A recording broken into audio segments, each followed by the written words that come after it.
back. I got it. Good afternoon. Welcome. It's another Thursday. It's another Thursday edition of the Lotus Zone. And we're in the middle of our 2020 virtual candidate series.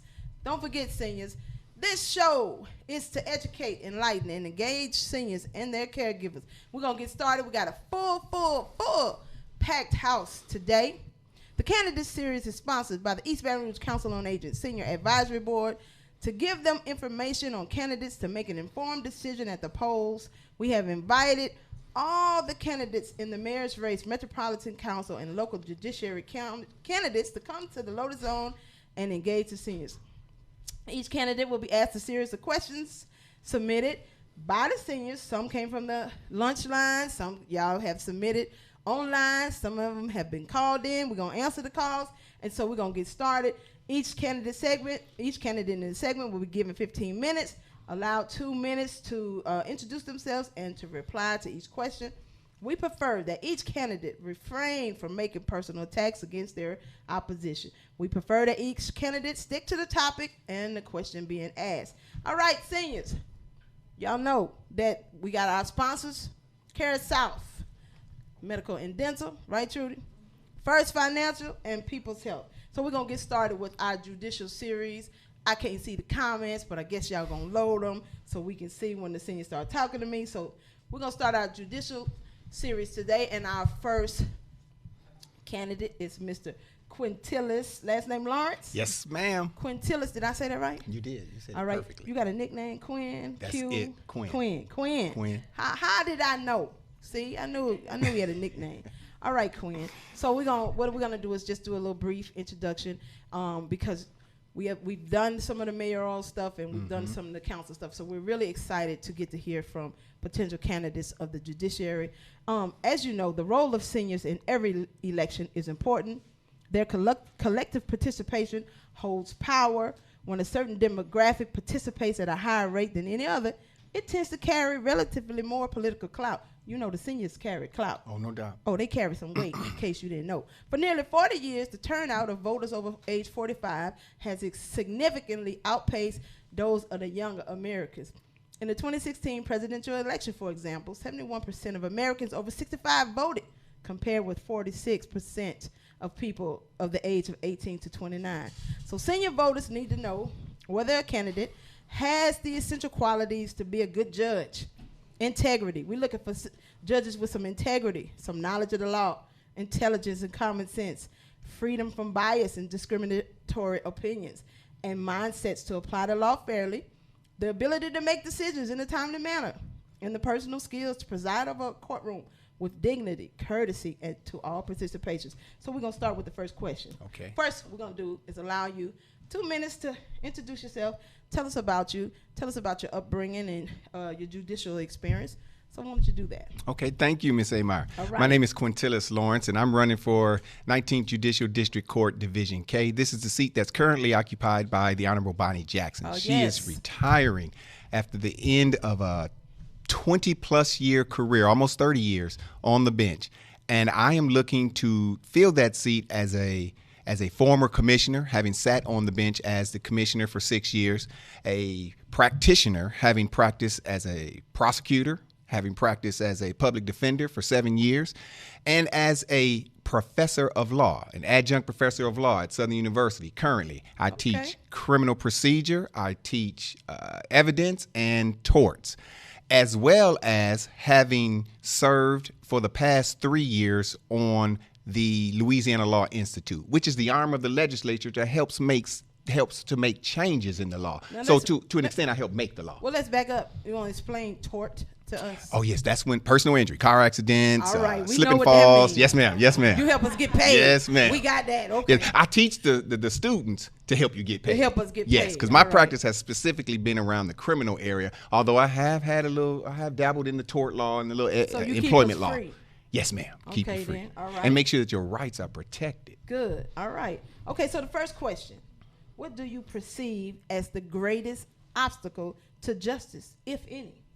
The greatest obstacle to justice, in my opinion, is the lack of understanding of what our system represents. Okay. And in that, the people who serve in that system their lack of understanding of what our system actually represents. I tell people that the system, while it has its flaws, it ain't perfect, but it's about the best in the world. Right. But it's not the game, it's the players. Okay, then. And some of the players are flawed.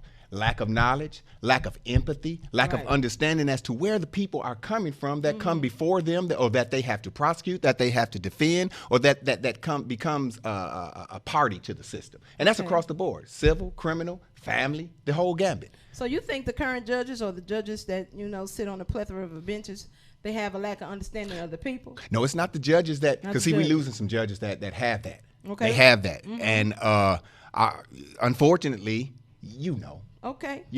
They forcing judges off the bench because of the constitutional requirements that the state of Louisiana has.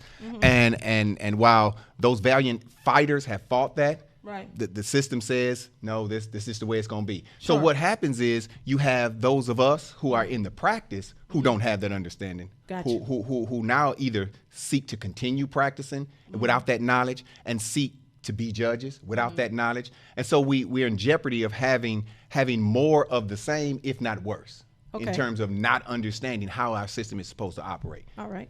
So what are your views on whether the court as a whole deals effectively with racial bias, gender bias, social economic bias, social orientation discrimination, and age discrimination?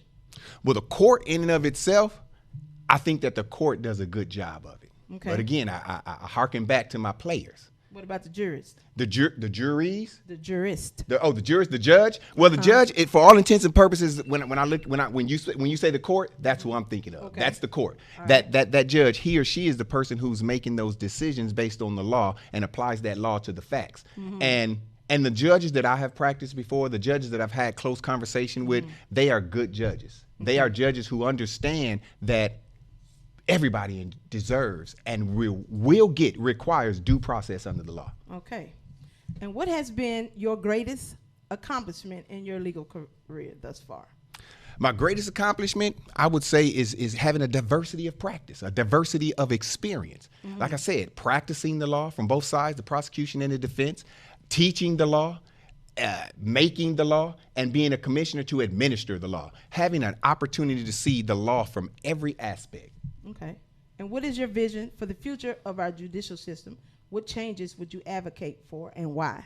I would advocate for a much more robust victim support organization.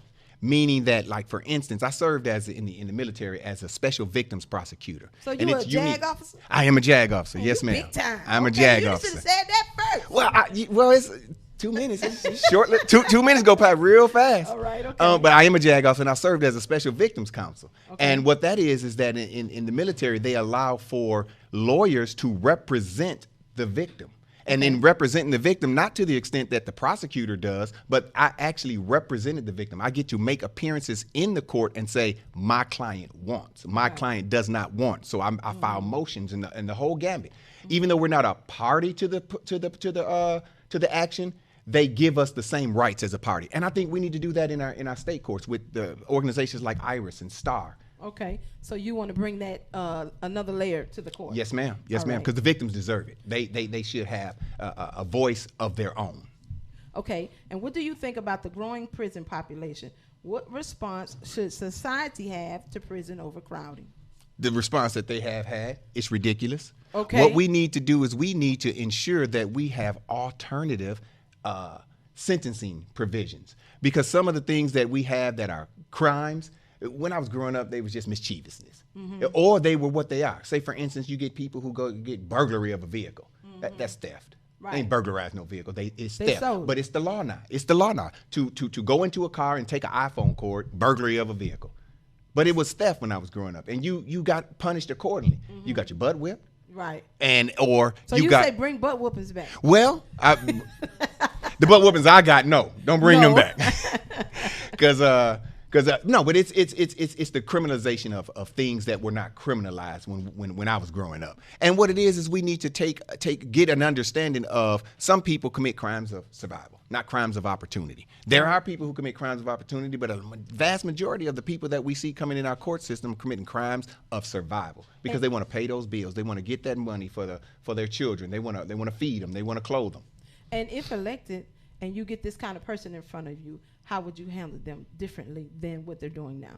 Look at the entire person, not just the facts that were presented in the case. Who is this? What is his or her situation? Why is it that he or she went through this and did this? You have to understand that people don't commit crimes en masse entirely because they just want to go out and get it how they live. Right. They commit crimes because I gotta live. Right. I gotta survive. Right. So I would look at the entire person. Pre-sentencing investigations would be a big staple in my sentencing. Okay.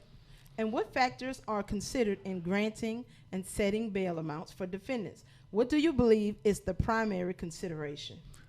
My senior's not playing. They ask some good questions. Oh, they asked the pertinent questions. All right. Well, the factors that we do consider are the crime itself, okay, the history, the criminal history of the individual. We consider the threat to society, danger to society, danger to themselves.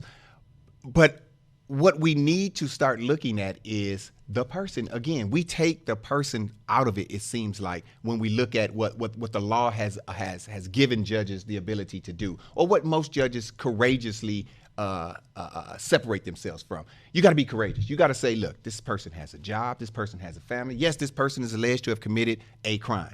But similar to the federal system, unless they're a danger to society, they're free. They don't pay no bond. So why can't we as a state look at something very similar to that? Now, it's going to have to go to the legislature because it's our legislature that makes that law. But if I'm still on the Law Institute, I'll be looking to make those recommendations to the Law Institute. And so, will you go a step further and go to the legislature and advocate for those? I will be at the legislature. For those recommendations? Yes, ma'am. I will be at the legislature, as I have been as a member of the Louisiana Criminal Defense Lawyers Association, advocating for fairness across the board. Okay. Next question. Please describe a situation in which you took a controversial position that angered or offended people, and explain how you handled it and or corrected your position. Well, when I sat as a commissioner, one of my recommendations was to give a new trial to a gentleman who had been in prison for, I think it was 40 years. And it went all the way up to the Supreme Court, and Justice Johnson and the members of the Supreme Court agreed with me. So it angered people because in our society, when someone's in prison for a very, very long time, people tend to think that they're supposed to be there. Okay. And this gentleman ended up getting out of prison, and he's free right now today. All right. Listen, seniors, call in on the Lotus Zone 225-663-2271. We're talking to judicial candidate Mr. Quintillis Lawrence. Mr. Quinn Lawrence, you can call in and speak to him if you have a specific question, more specific than the ones that were sent in from the centers. Please call in. You can ask your questions on Facebook, and we're going to give you a few minutes. Make a statement. Let the seniors know. You have a question, Angel? Let the seniors know how you want to be the judge for them. All right. Well, I'm Quintillis Lawrence, and I'm running for 19th Judicial District Court, Division K. The Bonnie Jackson seat. The Judge Bonnie Jackson seat. They can know what that means. Yes, ma'am. And I am looking to be your next judge because I am a person who will serve with fairness, empathy, compassion, understanding, and a knowledge of the law. Teaching the law, practicing the law, making the law, and administering the law as a former judicial officer in the form of a commissioner. I'm ready to go day one. Not going to be too many, okay, what do I do now? Okay, what happens here? Because I've been there. I've done that, and I got the T-shirt. Right. Anything else you want to say? On November 3rd, or actually tomorrow, October 16th through the 27th, go out and vote for number 76, Quintillis Lawrence, for the 19th JDC. But more importantly, go out and vote. Exercise your right to vote. That's right, because we've lost people fighting for that right to get us the right to vote. Because let me tell you, we're rolling them to the polls, to all early voting. We're taking all the buses, and we're taking our seniors to the polls. And so they are excited to go vote, even though a lot of them have mail-in ballots. They're excited to go vote. And so we look forward to watching your race. We wish you well. We wish you luck.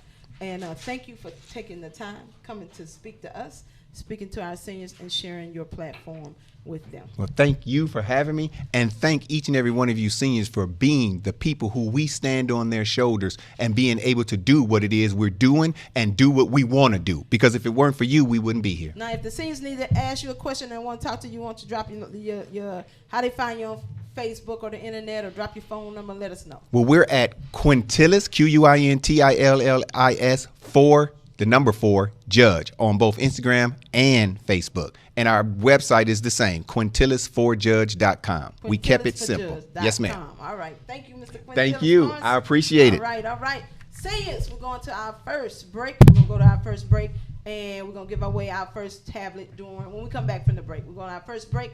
Thank y'all. Council on Aging, serving seniors. Council on Aging, serving seniors.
Welcome back to the Lotus Zone. Ooh, I'm loud.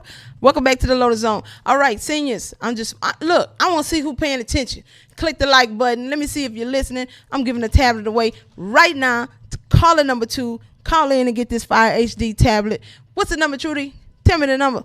What's the number? What's the number? 225-663-2271. 225-663-2271. Call in, win you a tablet. I see somebody on there. Call in 225-663-2271. Caller number 2. Let's have it. Come on.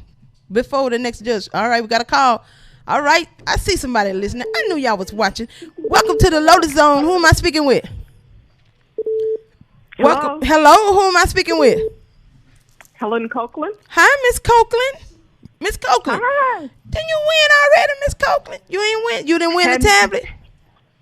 I hadn't won that tablet. Well, guess what? You got it today, Miss Copeland. You got it today.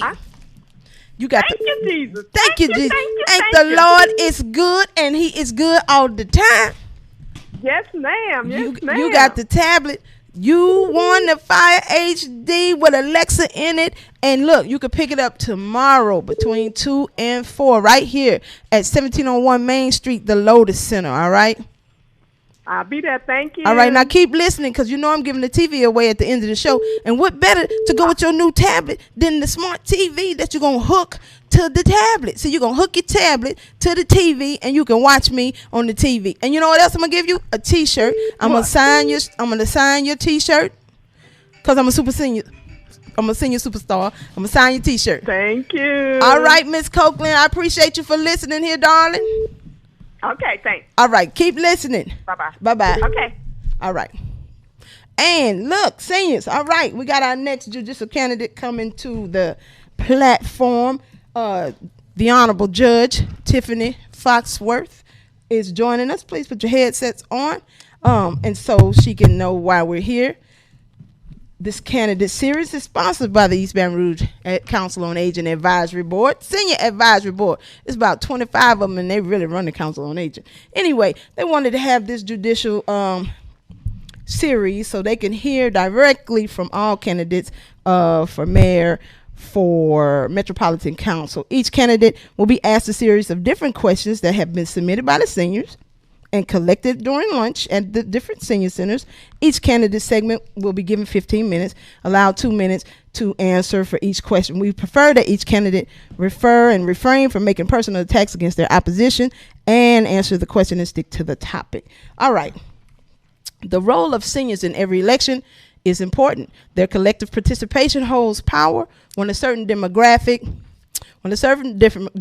participates at a higher rate than any other. It tends to carry relatively more political clout. Seniors got clout, y'all. For nearly 40 years, the turnout of voters over the age of 45 has significantly outpaced that of younger Americans. In the 2016 presidential election, for example, 71% of Americans over 65 voted, compared with 46% among 18 to 29-year-olds. Senior voters need to know whether a candidate has essential qualities to be a good judge: integrity, knowledge of the law, intelligence and common sense, freedom from bias and discriminatory opinions, and mindsets to apply the law fairly, the ability to make decisions in a timely manner, and the personal skills to preside over a courtroom with dignity and courtesy to all participants. We want to welcome you to the Lotus Zone. We have seniors watching it on a plethora of platforms. They are also listening on the radio. So we're going to give you 2 minutes, and you can tell us all about yourself. Good afternoon. I would like to thank you for the invitation to participate in this platform. My name is Judge Tiffany Foxworth, and I'm seeking re-election to the 19th Judicial District Court. I presently preside over a criminal docket whereby cases that are misdemeanor and felony in nature come before my court. We have general jurisdiction throughout East Baton Rouge Parish. Prior to being elected judge, I was an attorney for 15 years, whereby I had a private practice firm. I've only worked in the private sector, whereby I represented everyday people, just the same as myself, that needed access to competent legal and quality representation. I am a registered nurse. I've been one for almost 20 years. I was an Army nurse. I served 13 years in the U.S. Army. I enlisted as an E1 soldier and later commissioned into the Army Nurse Corps post-graduation from Southern University. I am a graduate of their nursing school and also a graduate of their law center. I am a wife. My husband is a medical doctor, Dr. Jonathan Roberts. He's an internist who has practiced medicine for almost 30 years, servicing the people of this parish. I have a daughter who is 11 years old. I'm a Christian and also a member of Greater Mount Carmel Baptist Church. It has been an honor and a pleasure to serve the citizens of this parish, and I look forward to my continued service. All right, well, thank you, Ms. Foxworth.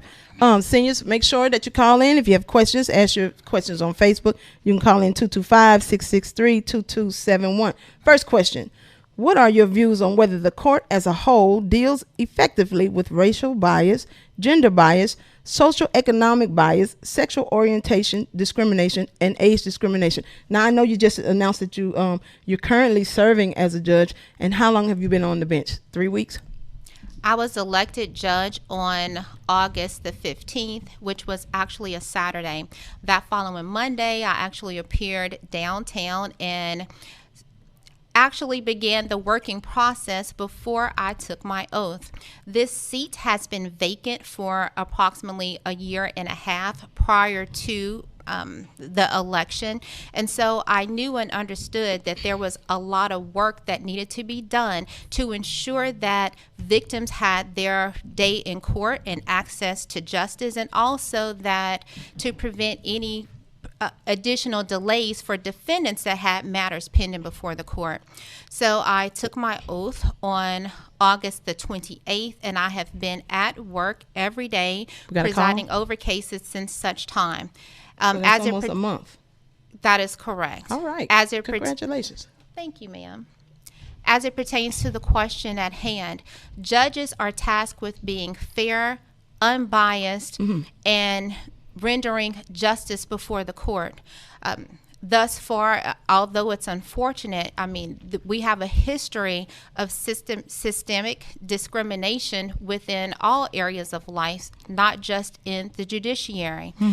With me presiding over a criminal docket, and even as a defense attorney, one of the greatest observations was that approximately 80% of the defendants before the court are African Americans and or of minority descent. Sure. So it's imperative and important that we have equal representation within the judiciary who can relate to people that they preside over.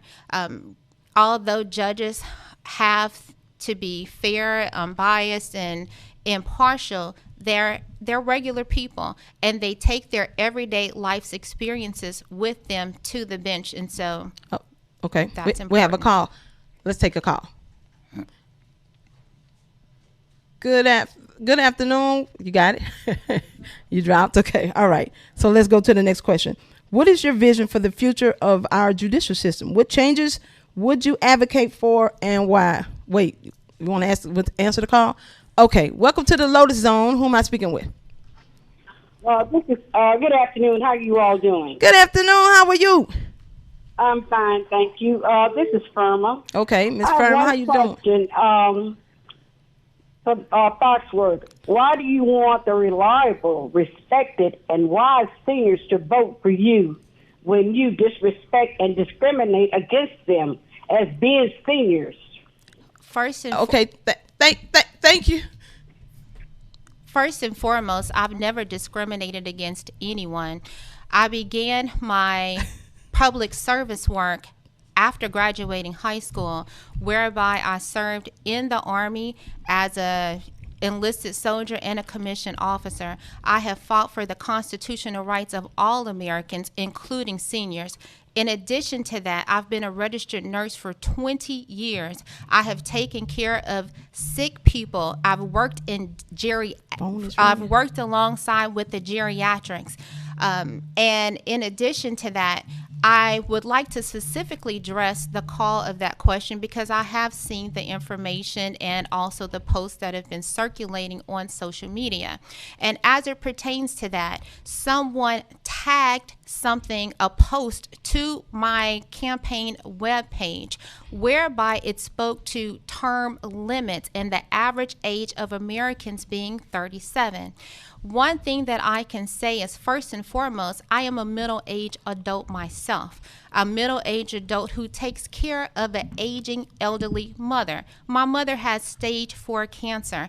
I am committed to her care, and I've been taking care of her for about the past 3 years in her treatments and transporting her to and from MD Anderson faithfully every 3 weeks because I am committed to that.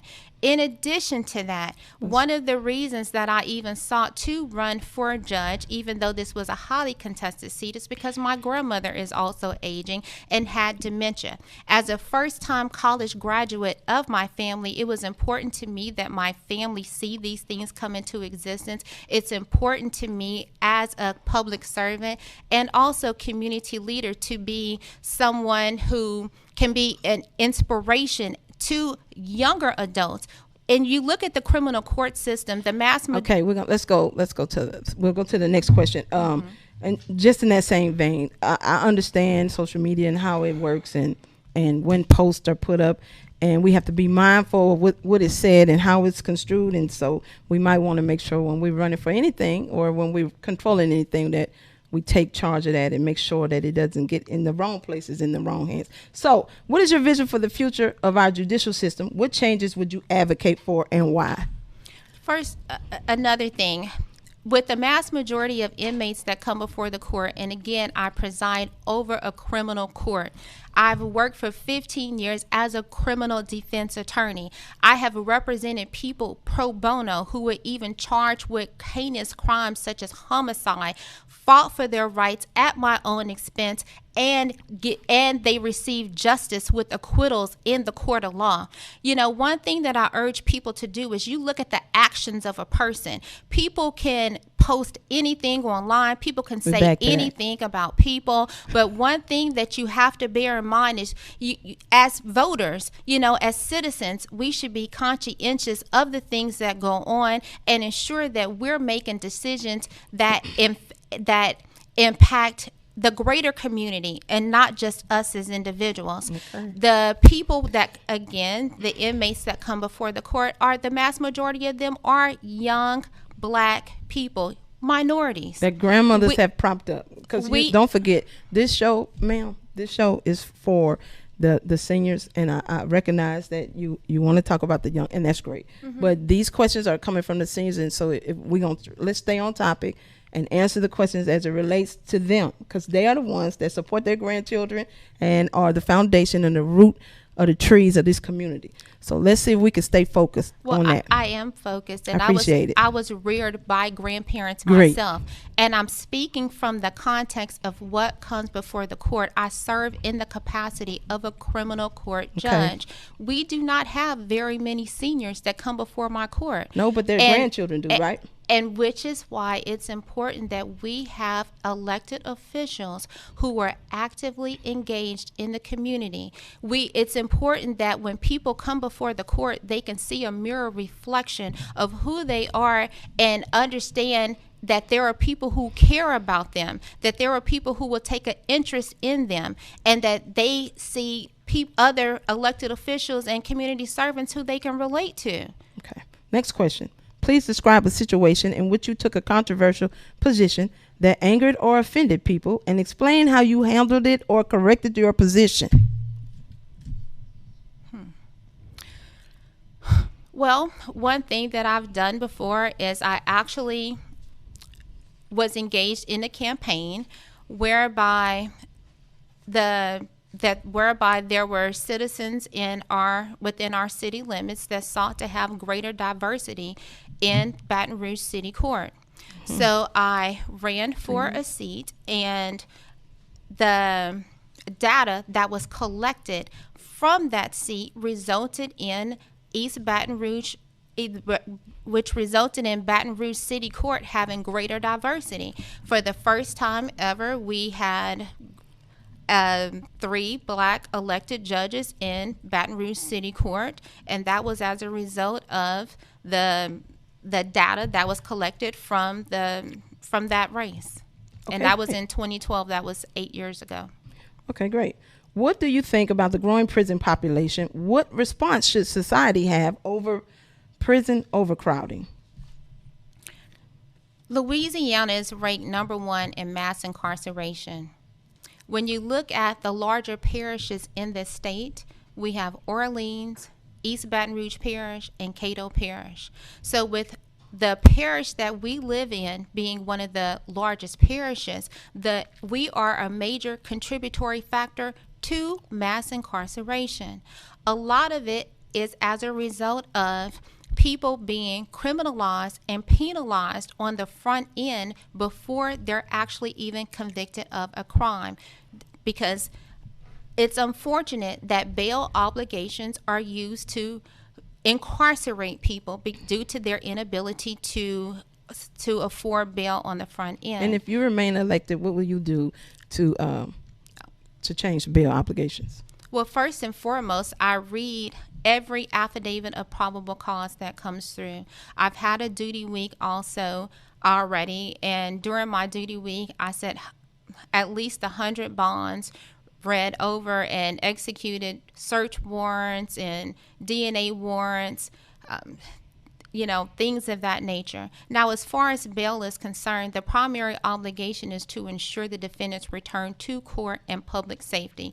It is not to penalize people for being arrested for a crime, because constitutionally everyone is to be innocent until proven guilty. In addition to that, you consider other factors such as their criminal history and whether or not they would be of harm or threat of danger to themselves or others. Absent those things, when you have crimes such as petty drug crimes or nonviolent crimes, these are people who should not receive high bonds. But unfortunately, there is a disproportionate number of people who are impacted by this, and a lot of it's due to lack of financial resources. Okay, and we're running out of time. So I'm going to give you a minute to wrap up. You can make your final statements, and we want to thank you for coming on the show, and good luck to you. Again, my name is Judge Tiffany Foxworth. I am ballot number 81. I am seeking re-election as 19th Judicial District Court, and I would like to address specifically the seniors who feel or have it has been circulated that I don't care about them. I can tell you that is an absolute falsehood. I would ask that you let my record speak for itself. I have been out in the community on the front line, fighting for people's rights, fighting for justice, even utilizing my own resources to do so. In addition to that, I have cared for seniors in a capacity as a registered nurse. My husband is committed to that too. He has cared for a lot of seniors, and I would ask that if there are ever any questions that you would have, you can address me directly. My telephone number is 225-298-0748.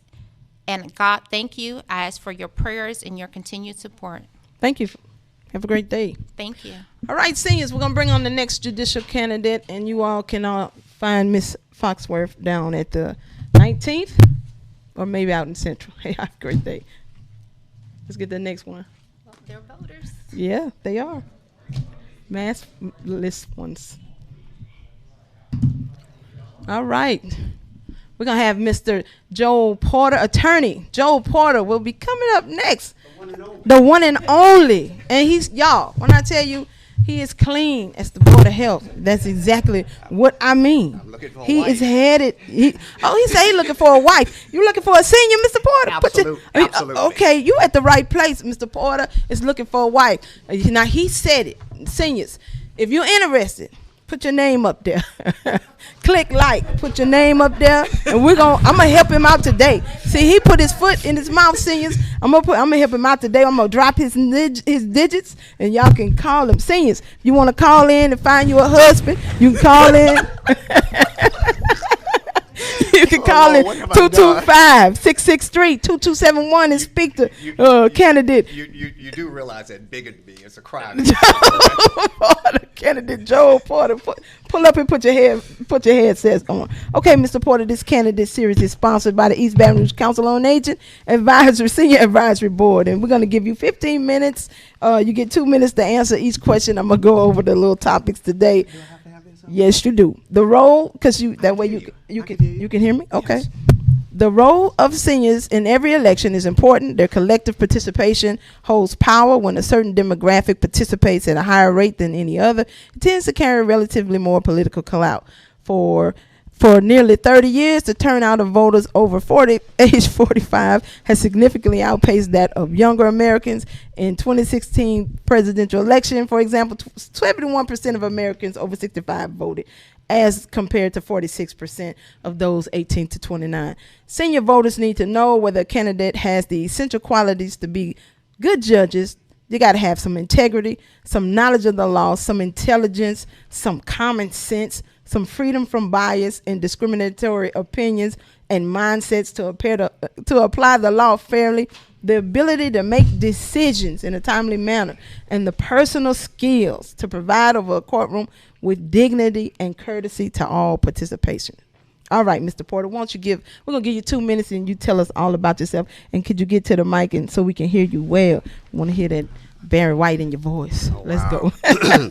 I'll try to put some bass in my Put voice. some bass in your voice. All right. All The right. Bible says, to whom much is given, Hello? much is required. He just won. Therefore, I'm gonna offering stop. myself as an agent of change to be your next district court criminal court judge for Division K. Okay. My name is Attorney Joel Porter, and I've spent my entire life in preparation to work in God's vineyard, receiving a BA degree in philosophy from Southern University, a Master's of Divinity degree from New Orleans Baptist Theological Seminary, a Juris Doctorate degree from Southern University Law Center, a Navy veteran, a commissioned JAG officer, former pastor of Weller Avenue Baptist Church. Over the past 28 years, I've fought passionately for women's rights, senior rights, All right. children's rights, and civil rights. And as a criminal defense lawyer, I've fought for justice and equality for African Americans. Mm-hmm. Beyond a doubt, I'm the most qualified and the most experienced criminal court judge, a lawyer running for criminal court That's what I'm judge. talking about. I've given a voice to the voiceless Come and on. hope to those without hope. Joe got a whole speech up here. If Black Lives Matter, if your life matter, on November the 3rd, vote Joel G. Porter, number 77 on your ballot. All right, number 77. Y'all give it up for that. That was some good campaign speech right there. That was all right, Mr. Okay, first question. What are your views on whether the court as a whole deals effectively with racial bias, gender bias, socioeconomic bias, sexual orientation discrimination, and age discrimination? And before you answer that, let me give out the number so they can call, because I know they want to talk to you. 225-663-2271. 225-663-2271. Y'all call in and talk to Joel. Okay.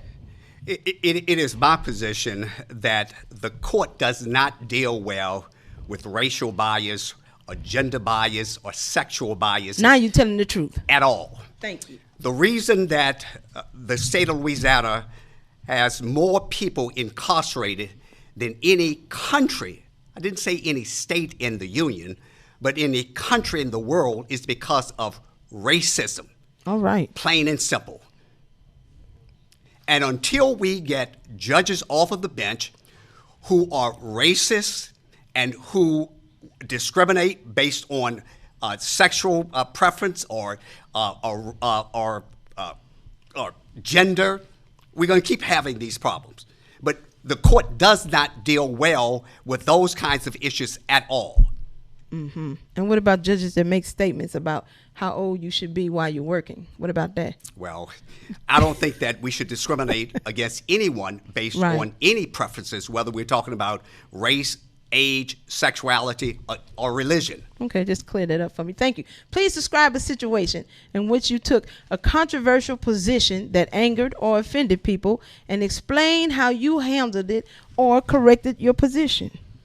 Well, I've taken a controversial position. Mm-hmm. And explain how you handled it or corrected your position.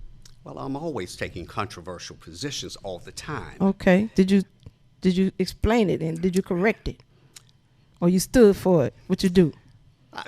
Let me give an example of a situation that took place in court Let's have it. recently with a case that I'm presently involved in. Okay. I enrolled in a particular a case, a very high-profile case, and in my motion to enroll in the pleadings, it was just not a traditional motion to enroll.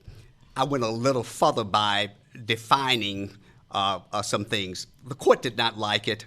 The DA's office didn't like it. The judge did not like it. Didn't nobody like it, don't sound like. And while this information came from the public record, Right. I was held in contempt of court. No, huh? They put you in jail, Joe? Like they do on TV? Did not put me in jail, but the same behavior for which I was held in contempt, the district attorney's office was not held in contempt. Well, they liking it on Facebook. I maintained my position. I paid my fine, and I will deal with that later with the judge in my own way. All right. All right, you're gonna get with the judge. That's what you're saying? Absolutely. Oh, okay. I've never bagged down from taking a controversial position with judges or with anybody else. Right. I mean, I understand about the criminal justice system. I understand how we are treated as a people by this criminal justice system. And I've been fighting against racism and inequality in this system for all my life. And I will not stand by it as a judge or as a lawyer. Just not going to happen on my watch. I got that. All right. So with that, in that same vein, what is your vision for the future of our judicial system? What changes would you advocate for and why? Well, you just said it, didn't you? There are a number of changes that I would advocate for. First of all, we need to get rid of the habitual offender statute. I've seen assistant district attorneys and district attorneys use that statute in order to extort, yes, I use that word, to extort plea deals from people. The reason we have the number of people we have mass incarceration is because of the habitual offender statute. I would advocate that we immediately eliminate that statute. I also would advocate that when cops do drug stings or drug busts, then they confiscate these young men's money. I would advocate that rather than that money going to prosecutorial agencies and to law enforcement, that money goes back to pre-qualified communities to help those communities that are most affected by the drug trade. Okay. I would also advocate for bail reform. I don't believe that we should have bail for any nonviolent offenders. Period. I would do away with them. I would So advocate no bail. that. You get arrested for a misdemeanor, you don't pay bail. You just get a ticket? You get a ticket and you appear in court. There is no evidence whatsoever that suggests that by holding a high bail over someone's head, they will appear back in Hold court. on one None second. whatsoever. We got to send you on the line. We have a call, Lotus Zone phone call. You talking to Attorney Joel Porter. Hello? He's running for judge. Hey, who am I speaking with? This is the Lotus Zone. Yes, this is Mary Caesar. Hey, Miss Mary Caesar. Hey, darling. How you doing? I'm great. I just wanted to tell Mr. Porter that I nominated him to reform all the judges because he is speaking real talk. You nominating today. him? Yes. Well, thank you so much. I really appreciate that. God bless you. All right. We got another call. Lotus Zone. You got my seniors fired up. They dialing on the phone. He looking for a wife. This is Lotus Zone. Who am I speaking with? Hello? Turn it Mr. down. Porter. Turn your radio Hello? down. Turn your radio down. Who am I speaking with? I nominated. Yes, I have a question for the candidate. For Mr. Porter? Okay, go ahead. Okay, the question I want to ask is that he brought up the information regarding the largest number of incarcerations in the state of Louisiana compared to other countries. I'd like to know how would he begin to develop the insight into assisting those individuals who have the problems that will come before him. Okay, great question. Regarding incarceration and the like. Okay. What types of strategies will he use in order to try to reduce this situation as it is? All right. Well, thank you so much for calling in, and let's let him answer. Well, there are a number of things that need to be done to deal with mass incarceration. First of all, if I'm elected as the next criminal court judge, I would propose to my colleagues that we would commission a study to identify racism, biases, and inequities within the system. I would also, and in doing that, that will identify judges who are giving blacks longer sentences than whites just because they are black. And once you have the data, you are able to effectuate policy changes.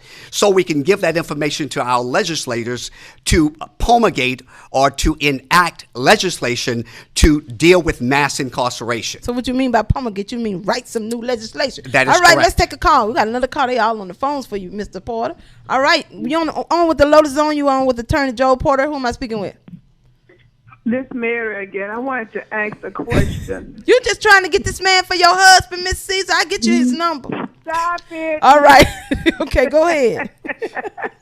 I don't think you're ready for me. Well, Miss Mary, I am single, by the way. No, I want to ask this question. Okay. Yes, ma'am. When are they going to do something with the laws that they have in place as putting so many people, young men in jail for stuff like little marijuana. Or being in a house and you a felon, but you're in somebody's house, there is a gun. You going to jail, that's automatically 10 years. Yes, when is things going to start changing in those capacities? Well, when you vote for new judges, right? That is absolutely correct. All right, we're gonna answer. He gonna answer, Miss Mary. Now, Miss Mary, if you call back, I'm gonna slide you his phone number. All right. The problems that we have are these laws that create these kinds of biases, which are designed to entrap and to enslave black people. We need to have criminal justice reform. We need to have legal experts to look at our criminal laws and make proposals to do away with these kinds of laws. Lotus Zone. Who am I speaking with? Welcome to the Lotus Zone. Oh, they calling. We losing them. Okay, go ahead. Keep going, Mr. Porter. These types of laws need to be identified, and they need to be eliminated from our criminal code, period. All right. So. And we need judges who are more sensitive to the plight of black Americans. When we have judges who are racially biased, when you criminalize blackness, that's the problem that we have, is that they're making blackness a crime. That's one of the problems we have with police brutality. All right, welcome to the Lotus Zone. Who am I speaking with? Our criminal code, period. Cut it down. Right. Cut it down. Who am I speaking with? Cut your radio down. This is Lotus Zone. Who am I speaking with? Hello? Hello, who am I speaking with? Miss Yola, please turn down the radio. Turn it down, Miss Yola. Okay, that is the song. Yeah, Okay. cut it I down. want to know when, if he's elected, what would he do about those police officers with the same attitude as some of the judges have with this racist? All right, the racist police. What you gonna do with the racist police? All right. Well, this is what needs to happen. First of all, when police officers come into court, with most judges right now, they are assumed to have a certain level of credibility with them, rather than them being on the same equal playing field as everybody else. But I think your question has to do more with police brutality, excess force, cops involved killings of innocent black people, unarmed black people. What would I do with that? Let me tell you what needs to happen with that. See, first of all, the only time a police officer can justifiably shoot someone is that they have to feel that their lives are actually in danger. However, when whites see blacks, it triggers this automatically fear. And so they come into our neighborhoods and they kill unarmed black men. How do we deal with that?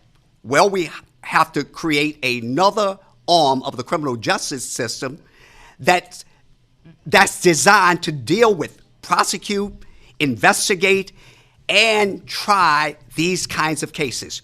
We must create another arm of the criminal justice system. Well, why, period. Mr. Porter, when we have a bunch of black judges, what they doing? Well, they're doing nothing.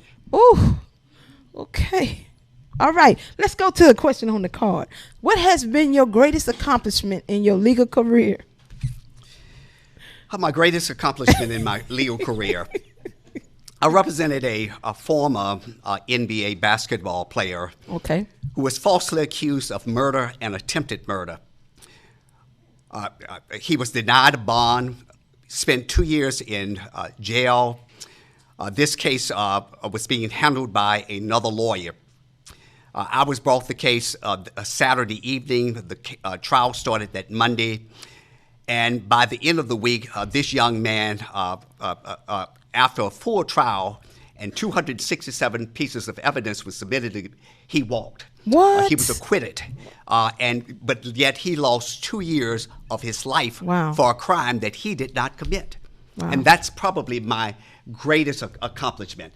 Anytime you're able to accomplish or bring justice to a situation like that, it gives you a sense of accomplishment. All right, Mr. Porter, we're going to give you 1 minute to wrap up. Tell the seniors why you are the best next judge for Baton Rouge. Let them know how they can reach out to you and contact you, and tell the people what you want them to know.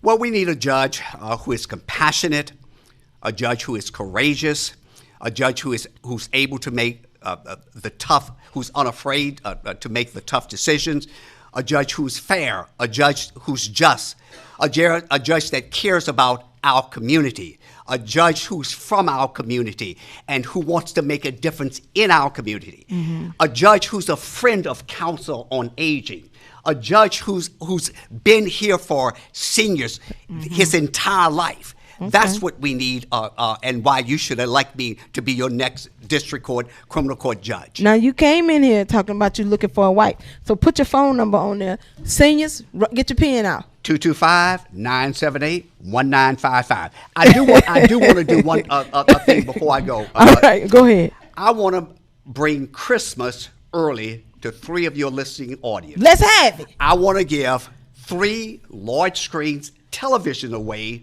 to the next 3 individuals that call. The next 3 seniors that call. Now listen, we don't want a bootleg TV. We need a smart TV because we're doing technology. Oh, I understand. All right, Mr. Porter, and how big you give? Let me say this. All right. I'm not doing this for your vote. Right. I've been a friend of council on aging, and you sponsor all our stuff. I've contributed thousands of dollars to council on aging for the last 15. 20 sir, you years. have. And so I'm not doing this for votes. I'm doing this because I feel a sense of responsibility to our seniors. Yes, and sir. God's been good to me. God's been good to him. All right, caller, come on. Who am I speaking with? You just want a flat screen TV from Attorney Joel Porter, and you've got his phone number. Who am I speaking with? Take her number, name, and address. Who am I speaking with? Helen Copeland. Miss Copeland. Miss Helen, this your lucky day. You want a tablet and a big TV from Attorney Joel Porter. We're going to write you down, and he said he's going to bring it to you himself. What I'm going to do, Miss Copeland, I'm going to bring those 3 televisions to Council on Aging. That's right. And I'm going to allow Miss Clark Amar give those out. All right. Miss Copeland. All right. Congratulations, You're welcome. darling. All right, next caller. Lotus Zone, who am I speaking with? Hello, who am I speaking with? Bet it's Miss Mary. Hello, you speaking to Barbara Peacock. Hey, Miss Peacock, you just won a TV. Miss Peacock, she don't miss a show. You just won a TV. Thank you, my darling. Yeah, look. I wanted to tell Mr. Porter he hit the nail on the head. All right, well, look, thank you so much. And he just gave you a TV because he bought it for you today. Oh, thank you, my darling. All right, darling. You're welcome, All right, sweetheart. Okay, next caller. Mr. Porter just gave you a TV. Came in my show and showed me out. Who we got? Who is this? Hello, Lotus Zone. This Betty Slam. All right, Miss Betty Slam. Miss Betty Slam, Yes. you just won a TV. Betty Slam. Miss Betty, we got you. Miss Betty, you just won a TV, darling. Yes. All right. Mr. Porter got you a TV. We got your information. All right, darling. Call tomorrow at the office, okay? Okay. All right, darling. All right. Thank you, Mr. Amar. Thank you Council for on Aging. coming. Thank you for the senior citizens. Thank you. We appreciate you. My pleasure. Thank you for having me. Okay. Oh, Mr. Porter dropped the hammer in here today. I feel like we ought to go in the middle of the street and march. Anybody want to follow me to march? All right, Mr. Porter. All right, we're going to take our break. And when I come back, we're going to have 2 more guests. And at the end of the show, I'm giving away a tablet and my own TV. He showed me up with the TVs, you know. Well, maybe I'll just keep my TV. I don't know. We'll see. We're going to have, after the break, we're bringing on Miss Ebony Rose. Miss Ebony Rose right after this break. All right, let's go to break. Council on Aging, serving seniors. Council on Aging, serving seniors.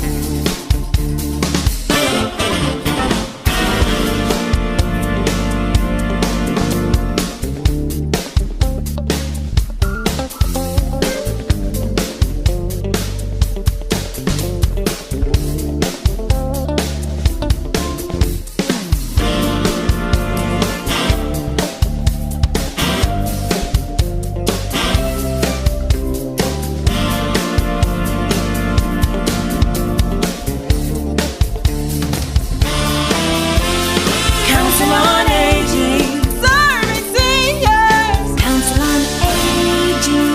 Council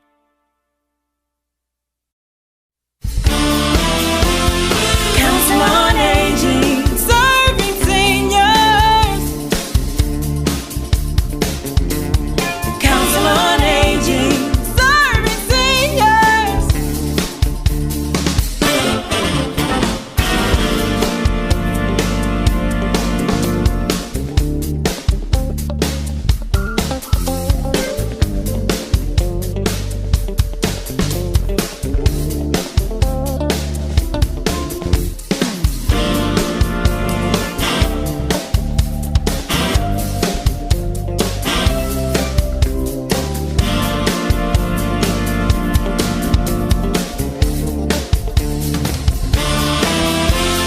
Council on Aging, serving seniors. Council on Aging.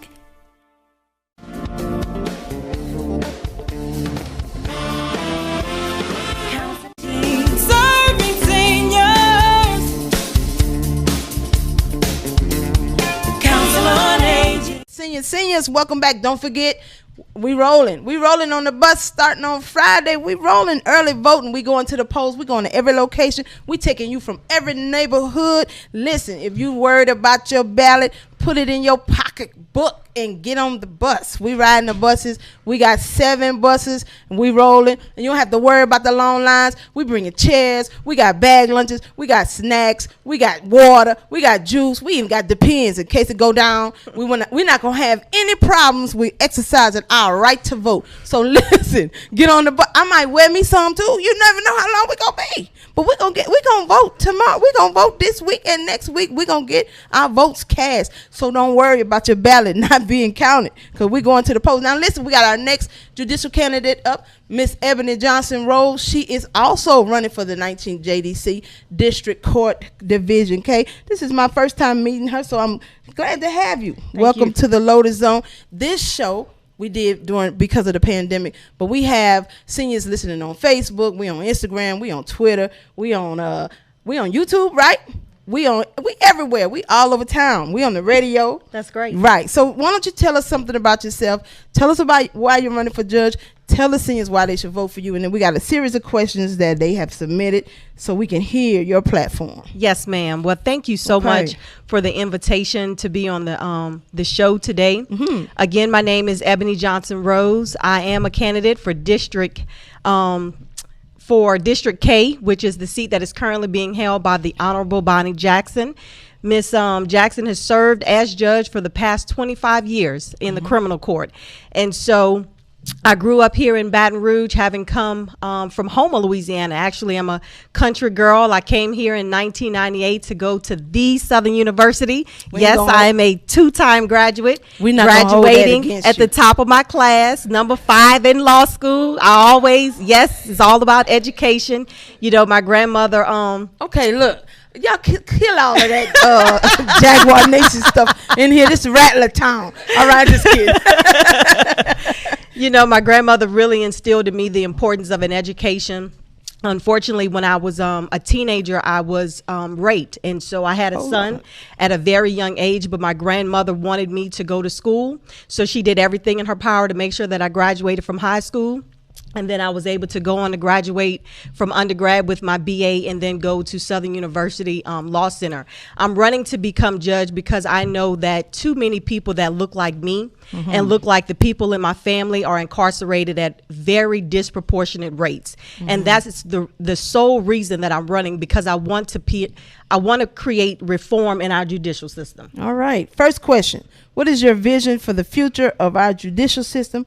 What changes would you advocate for and why? Okay, so the first question, you said, what was my vision for the court? I want to make sure that nonviolent offenders have the opportunity to get back into society quickly. What we see as practicing attorneys is that most people remain incarcerated for long periods of times because they can't make bail. So we need to have reform on the first instance so these people can get back out in the community. They need to get back to their families because there's a constitutional presumption of innocence. And secondly, I want to make sure that if you have been charged with the crime, that you are just not needlessly sitting in jail for long periods of time. So we're going to, with the other judges on the bench, try to create some timelines so that nonviolent offenders, their matters are heard in 90 days. Violent offenders, 3 years max for your case to be heard and tried. So this is one of the things that I definitely want to bring to the bench. Okay. So what factors are considered in granting and setting bail amounts for defendants? What do you believe is the primary consideration for bail? Okay, so the Constitution affords us certain rights when it comes to bail. So what you look at, you always want to make sure that the person is going to come back to court. That's why we have a bail in place, because we want to make sure that you come back to court. So what judges need to now do, instead of just saying, okay, I'm going to set this bail amount, because what we've seen over time as practicing attorneys is that if you can't afford to make your bond, you're going to just be sitting in jail, and then the DA may not even charge you. So if you sat in jail 3 months, 6 months, even up to a year, and then you weren't even prosecuted. So what we need to do is have a system in place where we can have people do community service, where we could just literally just give them a ticket and say, this is your court date for nonviolent offenses. So some people do believe that we need to just get rid of bail when it comes to monetary bail altogether. I don't think that that's necessarily the case, because there are people who commit heinous crimes. And so those people do need to be in a position where they're held for a period of time. But I think there needs to be reform where we're now giving people another resource to be able to post bond instead of monetary. Okay. And what are your views on whether the court as a whole deals effectively with racial bias, gender bias, social economic bias, sexual orientation discrimination, and age discrimination? Okay, so let's just be honest about this. Yeah, let's have it. Yes.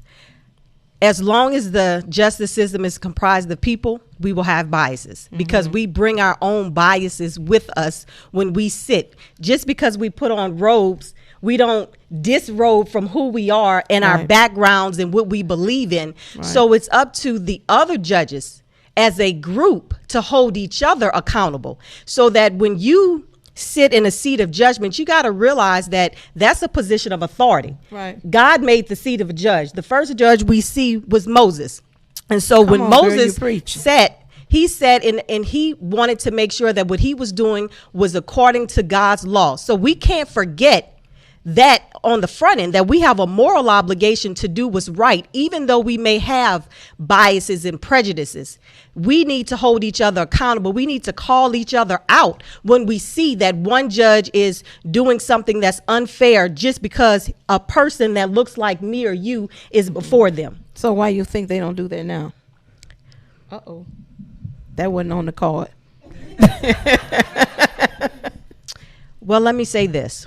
We don't know that you and I, we have something in common, don't we? We do. We both come from a lineage of judges, right? That is correct. Okay, your mother and my uncle have served for the last 20-something years. That's right. Together on the bench. Right. And so I do believe that they've had these conversations with their counterparts.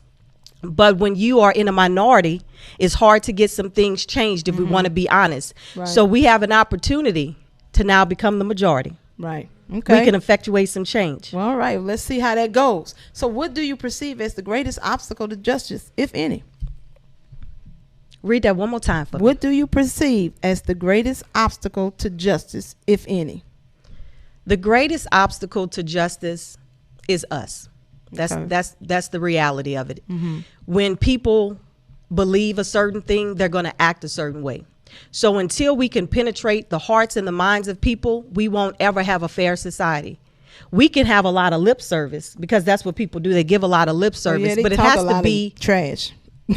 but you're absolutely right. Right. It has to be where we're changing the mindsets of people. So if I'm elected, one thing I do promise to the people of my community is that I will always stand on what's right, no matter who comes before me, no matter who the person is, no matter what your political party is, or whether you're an elected official. I'm always going to do the right thing, and I'm going to stand up for what's right.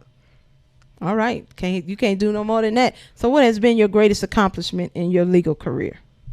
In my legal career, I've had so many. Okay. I've had so many. I don't want to say one is more important than the other. I've served a lot of people. I've defended a lot of people. Recently, and I'm just going to give you this as an example. Okay. She's an elderly lady. She called my office this week. She needed a power of attorney for her husband because he's ill, and she wanted to be able to make decisions on his behalf. She was having. Bring up the will word. Okay. I could joke about it now. Go ahead. She had been having some problems with her stepdaughter, and so she needed help. So I went out of my way to go over to her house, to bring the witnesses with me, to be able to effectuate that power of attorney for her so that she could take care of her husband, take care of his affairs. So at the end of the day, I want to make sure that I'm helping people that can't necessarily help themselves. I have a grandmother, and she was the same age as my grandmother. So I went out of my way, and I think that's what my biggest achievement is, speaking for those that can't speak for themselves and offering myself up for service. Okay. So the docket that you're currently running for, of course, it's going to be a criminal docket, right? Yes, ma'am. And so what do you think about the growing prison population? What response should society have as it relates to prison overcrowding? And what will you do differently if you receive this docket? Well, let's just be honest. We suffer from mass incarceration. We do. Louisiana is the highest state. We incarcerate more people in this state than in any other country in the world. Right. And I need people to really understand that this is a state. Right. There are other countries. Our state sends more African American men to prison than any other country in the world. And it's because we have a systemic racism problem in this country, especially in this deep red state of ours called Louisiana. And so until we make reforms in the criminal justice system, we're going to continue to see our prisons populated with African American men. Your brothers, your sons, your uncles, your grandchildren, anyone that looks like me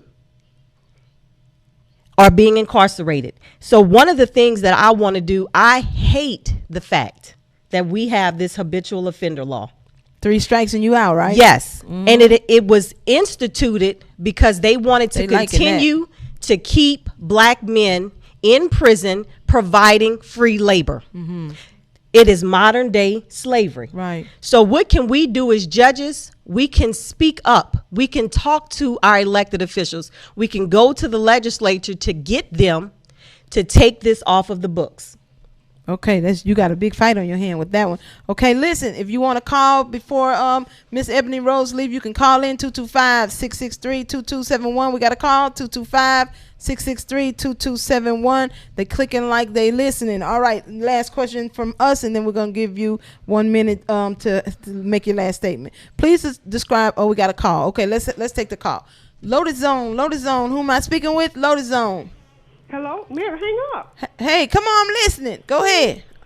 Hang up your phone. I hear you. Who is this? You want to talk? Yes. All right. Hey, how you doing? I'm fine. How I'm well, thank you. You got a question for Miss Johnson Rose? Yes, I do. Okay. What would be the best thing to get, a revocable trust or a will? Oh, Lord. Yes. Well, that totally depends on the circumstances. If you do a will, you can always leave the property to whoever you want to leave it. If you put it in trust, then you can actually effectuate those changes now today. You don't even have to wait until you are deceased for that, for those properties. Go ahead. Okay, I'm sorry. For those properties to go to the person that you would like it to go to. So it's really up to you on whether you want to put the property in trust now so that that person would have access and use of whatever the property is, or unless you want to wait until after you're no longer here. All right, Lotus Zone, you're on with Ebony Johnson Rose. You have a question? Lotus Zone. Hello? Yes. Hello? Yes, ask your question. Yes, I want to ask a question. Okay, go ahead. Okay. The question that I would like to ask is, as we talk about the large number of individuals who are jailed of color, what are the things, what strategies would she use in trying to change that legislation and promulgate the rules necessary in order to enforce it? All right. So one of the things as judge, we do have the ability to go and speak before the legislature. We have the ability to contact our legislators, meet with them in private, have conversations with them on the advancement of legislation that we want. And not only that we want, but legislation that we want defeated, current statutes that are currently on the books. So I, along with other judges and other elected officials and community activists, can form a coalition to go. It's a big problem. And I think that if we had the right people with us, that we can actually get this law changed. Well, I can say from experience and just looking, watching from the background, that's a rarity. There's very few of the judges that will go.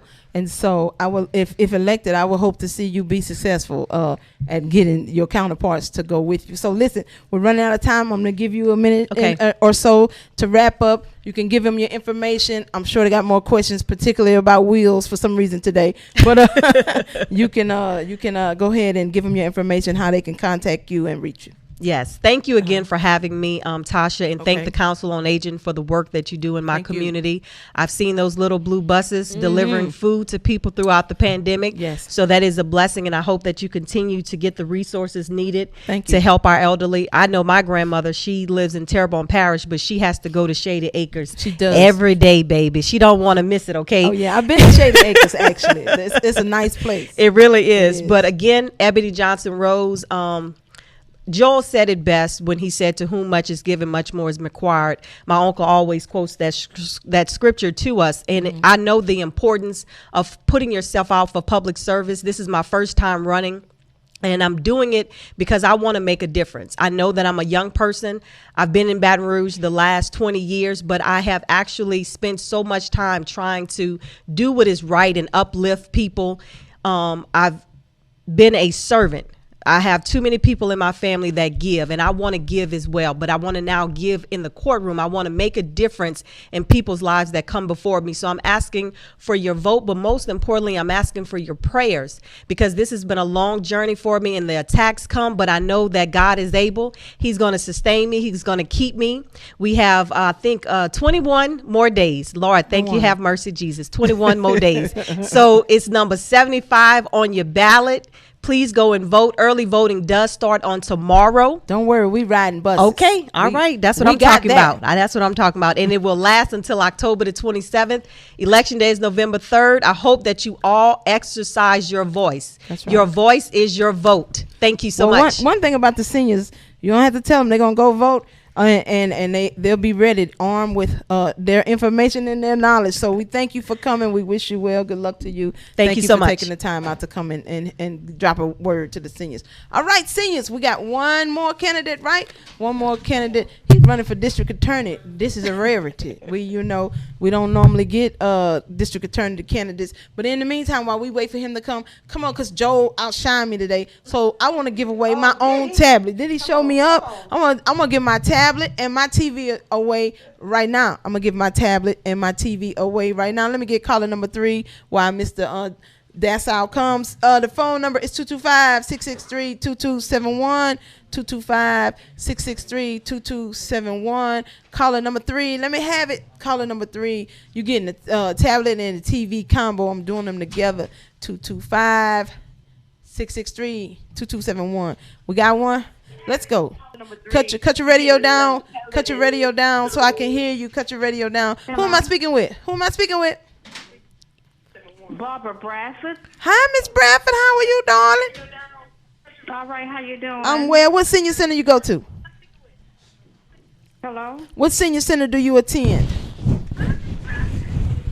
All right, how you doing? I'm good. What senior center do you attend?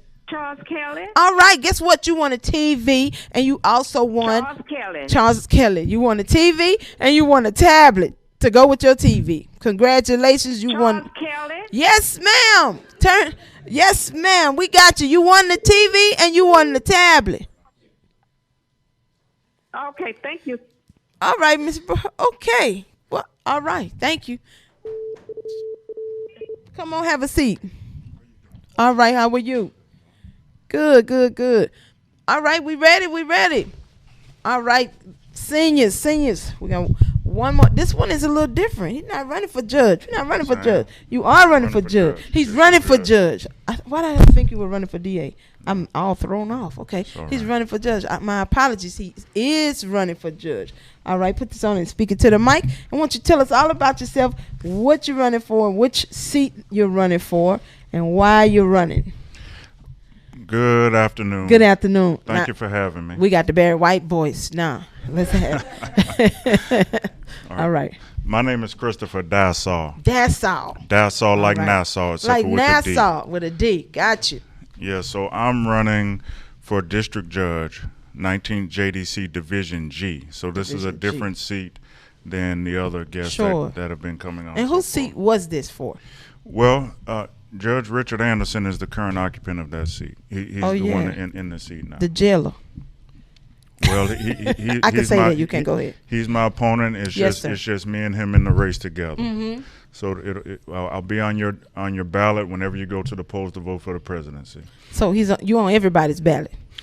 I'm on the ballot in the northern part of the parish. Mm-hmm. So anybody that lives in the city of Baker, in the city of Zachary, all of Central, in the northern parts of Baton Rouge, Alson, Sherwood Forest, Park Forest, Monticello, Broadmoor, Villa Del Rey, Marydale, those areas. Glen Oaks?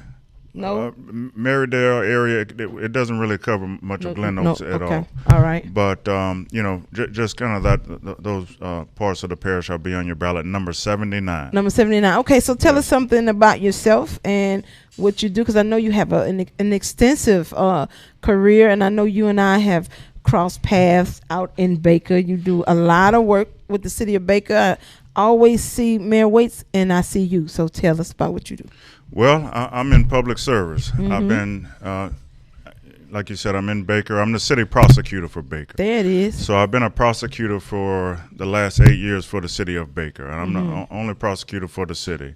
Okay. And I also have a private practice that I maintain as well, where I help people with successions, wills, injury cases, things like that. Okay. Construction claims.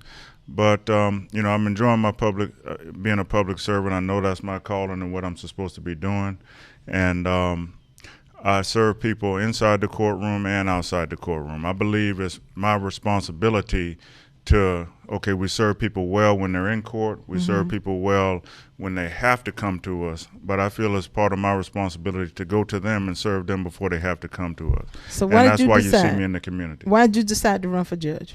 Well, the Lord put this on my heart years ago. When I first came to college. The Lord spoke to him. That's right. Yeah, he showed me that this is where I'm going. Okay. I was on right here on campus at Southern University my first year in college, And I had a roommate who was my good friend at the time. We were outside of the dorm talking about what we're going to do. Okay, what are we going to do when we get out of college? When we grow up. Right. Gotcha. And we done had them talks before. When I grew up, I was going to be, I ain't going to even take, go ahead. And I told him, you know, I'm going to be a judge because that's what was on my heart to do. All right. And the Lord has ordered my steps from then until now to get out of college, get into law school, to get out of law school, graduate with honors from Southern University Law Center, pass the Louisiana bar exam on the first attempt, All right. work in the 19th Judicial District Court as a staff attorney. Oh, so you worked at the 19th? I have. Okay. I've been a staff attorney down there at the 19th JDC. All right. And get into public service as a prosecutor, serving in this criminal justice system. And it just happens that everything is lined up in order to be able to run at this time when we need probably the most change in our justice system at this time, so we can serve people the way they need to be served. And I believe I'm the person to do that. Okay, so what are your views on whether the court as a whole deals effectively with racial bias, gender bias, socioeconomic bias, sexual orientation discrimination, and age discrimination?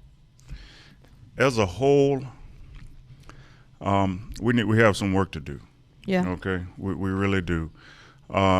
First, realize that the people that serve in the criminal justice system, we're people, you know, and people bring their own biases. Sure. And justice from man is never perfect. Right. Okay, but we have to look at the biases from the standpoint of we can't go into a situation where we're serving people in the courtroom. We're serving people on the street if it's police from a standpoint of fear or from a standpoint of hate. We have to make sure that people examine themselves from that. I believe we cannot serve people. We cannot serve people who we fear. All right. Okay, so a part of that is being more familiar with the community and the people that you serve. All right, so if people get in office and all of a sudden they're hiding behind their position and never go out into community, never try to identify with the people that they're serving, then I think that brings a lot of bias.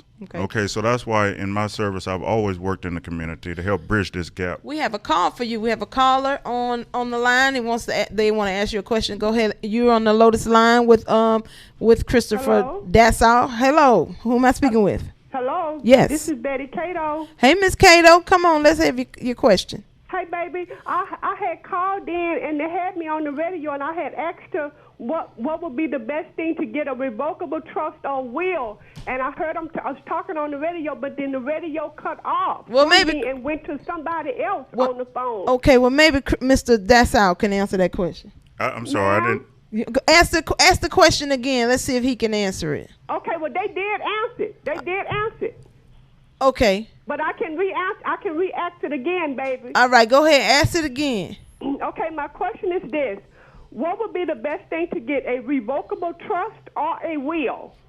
And you know what, Miss Betty, we're gonna make sure tomorrow you call the office for Trudy, and she gonna get you a tablet for asking that question 3 times. All right? Because they were stung that I asked that question. They sure was. So my name is Betty Cato. We got you. At the Jewel J. Newman. At the Jewel J. Newman, we got you, Miss Cato. All right. Okay. So what do you want me to do tomorrow? Call for and ask for Trudy at 2:00. Call Trudy at 2:00? Yes, ma'am. At what number? At this number? 923-8000. Okay, yeah, because I'm going to be on that bus to vote tomorrow. I'm going to get a tablet? Yes, ma'am. Yes, ma'am. Okay, I will call. Thank you. And Thank you. Okay. And he going to answer your question. Go ahead. Ms. Cato, first of all, you got to think about whether or not you want the property to be managed now while you're alive, or if you want to have something that will go into effect upon death. So the first thing, a will is not effective, and a will has absolutely no effect until the person is deceased. So that's one thing. And then a trust may have some more flexibility where you can have some things put in order while you're alive and have some provisions that can kind of govern the property after the person is deceased. with managing the property and how it's distributed can be more detailed in a trust. But if you want more information on that, you can feel free to give me a call, 225-389-7456, 225-389-7456. All right, we We'll got have more another time call to for you. discuss Come it. on. All right. Hey, who am I speaking with? Hello. You have a question? Yes, Mary. Steve, I want to ask a question. Go ahead, Miss Mary. Ask it right now. Yes, ma'am. Yes, just what I want to ask. Okay, dealing with I want to know what goes on, well, the fees that they charge, when you're on parole or probation. Mm-hmm. These ridiculous fees that they charge these young men or women. Right.